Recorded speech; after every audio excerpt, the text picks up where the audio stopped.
Have you been noticing that your Firestick hasn't been performing the way it was when you first bought it? Whether it's running slow, it's freezing up, buffering a lot more, things like that, and you're trying to figure out what's going on with your Firestick?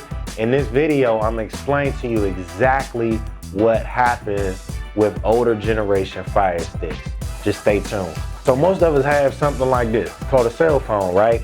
And we've seen that when we first buy the cell phone, we love the phone. It performs perfect, opens up websites faster than ever, makes phone calls better than ever, clearer than ever. The pictures are even better, right? But then over time, we notice that the phone does not open up as fast, it's not moving as fast. You're transitioning from apps, it's not moving the way it was when you first bought it, and you wonder why. Well, guess what? I'm gonna tell you why. So, in these devices, similar to the phone, the Firestick has the same things. These are computer devices. So they have processors, they have RAM, they have ROM. And these things are what control it and make it capable of running the software that the companies put out, whether it's iPhone with the iOS or it's Amazon's Firestick with the Firestick OS software, right? They put out updates to these softwares. So now, how it works, when you first purchase the phone, the software that comes with that phone is the latest software, right? Just like when you purchase the Firestick, the software that's on your Firestick is the latest software. But as Amazon and Apple put out newer devices, they put out newer software. And when they put out these newer devices, they also add more RAM, they add more ROM, they add more processing power. Why? Because what makes you want to buy this device over your already working Firestick with less ROM, right? What makes you want to buy it is the fact that these newer ones can do things faster, but you don't know the difference. And what makes you find out the difference is when they put out the software updates. So these software updates can make or break your device.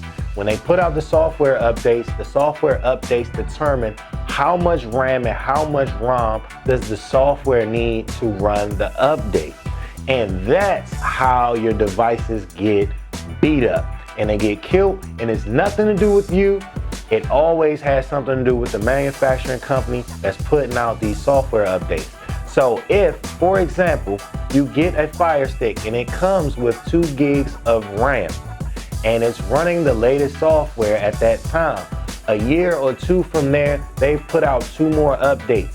And those updates require 2.5 gigabytes of RAM, or that update might require 3 gigabytes of RAM in order for it to run efficiently and effectively, right?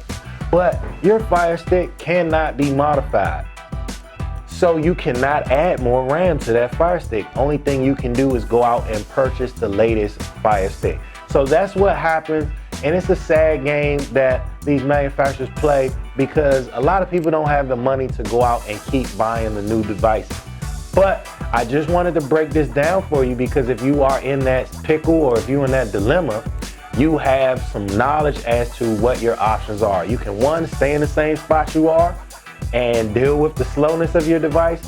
2, you can end updates by going into the settings on your devices and stopping it from updating every time a new update comes out. And you can have more control by doing manual updates versus automatic updates. 3, you can just buy the new devices when they come out. But it's your boy DMV Computer Man. I had to come and bring y'all some of this tech knowledge. This is our video of the week, Tech Knowledge. We'll be back for more next week.